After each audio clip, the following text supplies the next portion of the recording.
Hey everyone, it's Jonathan here, and this is actually the fourth of four in this series of interviews that I've done.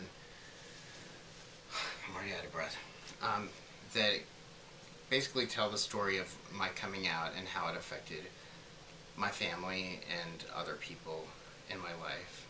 And right now, at this point, I've interviewed my dad, my mom, and my sister, and we're flipping it around this time. So now it's time for my sister to interview me on what it was like for me to come out to myself as well as others. So everyone, this is my sister Laura. You saw her in the last video.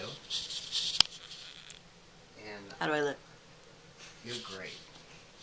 So I'm going to give her control until I feel like taking back the control. So Laura, please proceed. You are now the interviewer, and I am now the Interviewee. Yeah, that. Okay. So I guess Am I cool like this? Yeah, you're cool. Do I look sexy? Or? Yeah, it's important, right? Yeah. So I think what most of us really want to know is, what was it like for you when you first realized you were gay, and how old were you when this happened? Gosh, what was it like when I first realized I was gay? I think we have to backtrack a little bit, because the first recollection that I have of having gay feelings was during adolescence, where I saw your friends, and, I guess relative, manly friends that sounds weird, relatives, but any male figures. And then at the same time, I was hearing at school that everyone goes through a phase where they question their sexual orientation, and so I really just assumed that this phase that I was having was just a long phase, and so I wasn't sure as to when. I guess what the question might be is, when did when did I realize that it was no longer a phase and that it was actually becoming part of me? And that was when I excuse me, when I first acted out sexually, was at by choice, was at 16, and I still wasn't really out to myself, but I was out to my outer self that was acting out, if that makes sense. No, explain that further. Okay. Physically and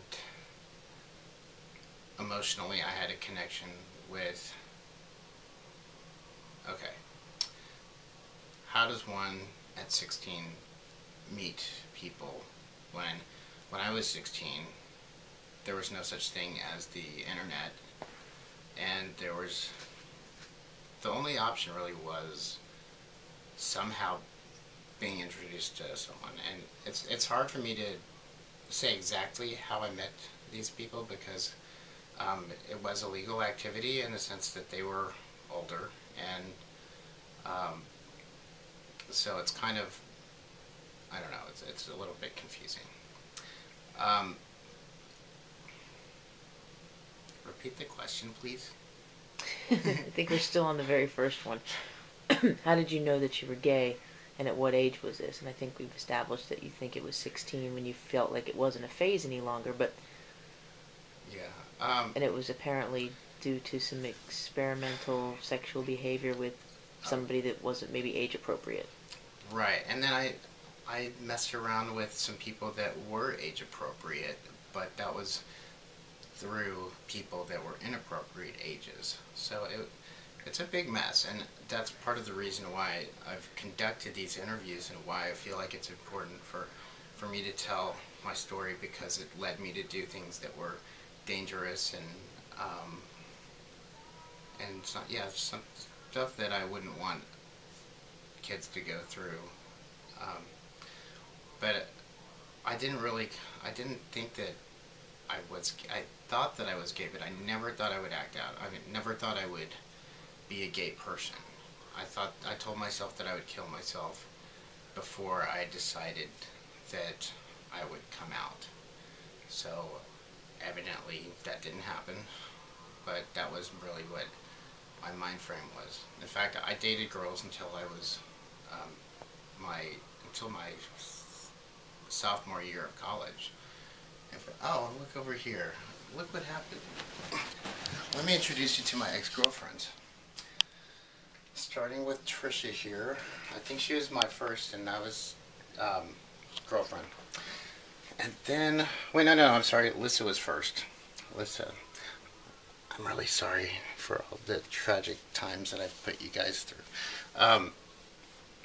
And then there was Allison. And then there was Arit. She's an Israeli soldier. And then there was Bren. She was my sweetheart my senior year of high school, and then to my freshman year of college. So, for those of you out there who think that you can change people or that gay people can change, I tried. As you could see, I dated some gorgeous, beautiful women, and it didn't make a difference.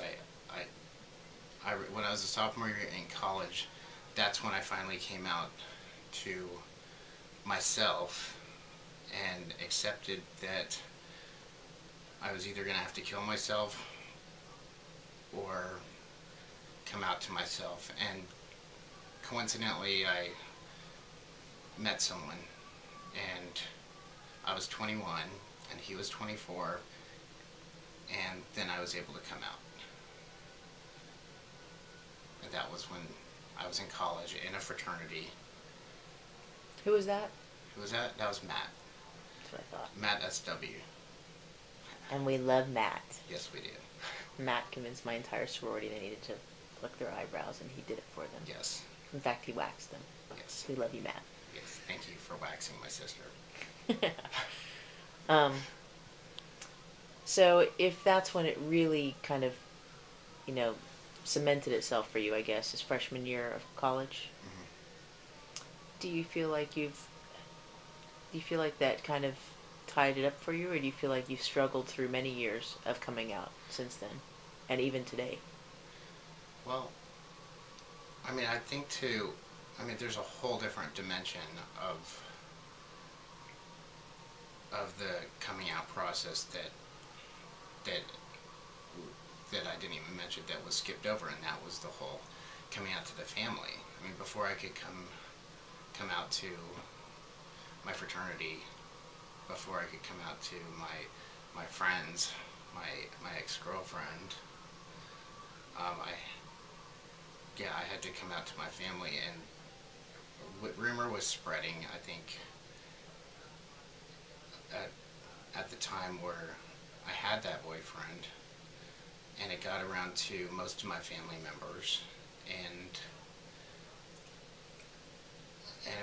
it was really a matter of just trying to figure out who knew and how I could keep the secret between me and that one person or that 3 people that I'd told. And then they would tell me that they accidentally told someone, and here's my philosophy, is that every one person that you tell has to tell at least one other person, because it's just one of those secrets that most people can't keep. I don't know why, but yeah. Yeah. We'll come back to that.